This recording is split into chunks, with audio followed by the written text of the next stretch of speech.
ఇప్పటివరకు మనమంతా ఎదురు చూస్తున్నటువంటి ఆ సమయం రానే వచ్చింది. భారత్ పాకిస్తాన్ తో యుద్ధానికి సైరన్ మోగించింది. రాష్ట్ర ప్రభుత్వం అలర్ట్ చేసింది. రాష్ట్ర ప్రజానికాన్ని కూడా సంసిద్ధం కావాలని చెప్పి ఆదేశాలు జారీ చేసింది.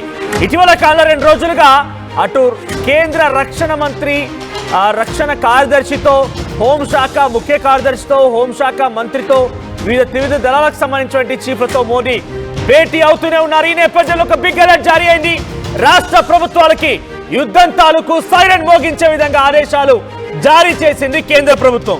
ప్రస్తుతం దాని తాలూకా బిగ్గెస్ట్ బ్రేకింగ్ న్యూస్ చూస్తున్నారు. ఆర్టీవీ స్క్రీన్ పైన యుద్ధానికి సైరన్ మోగింది.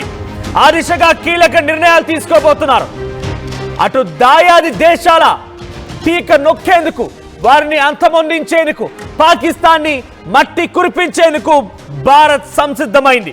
వేగంగా చోటు చేసుకుంటున్నటువంటి ఈ పరిణామాల దృష్ట్యా భారత ప్రధాని నరేంద్ర మోదీ, రక్షణ శాఖ మంత్రి రాజ్నాథ్ సింగ్, హోంశాఖ మంత్రి అమిత్ షా ఎప్పటికప్పుడు విషయాల్ని పసిగడుతున్నారు.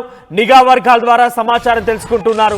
పాల్గాం ఉగ్రదాడి ఘటన తర్వాత నుంచి పెద్ద ఎత్తున త్రివిధ దళాన్ని కూడా అరెస్ట్ చేశారు, ఫ్రీ హ్యాండ్ ఇచ్చారు. ఇప్పుడు రాష్ట్రాల వారీగా యుద్ధ సైరన్ని కూడా మోగించబోతున్నారు.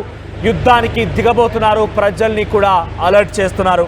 ఇక రేపో మాపో బిగ్గెస్ట్ బ్రేకింగ్ న్యూస్, పాకిస్తాన్ ని భారత్ మట్టి కనిపించింది.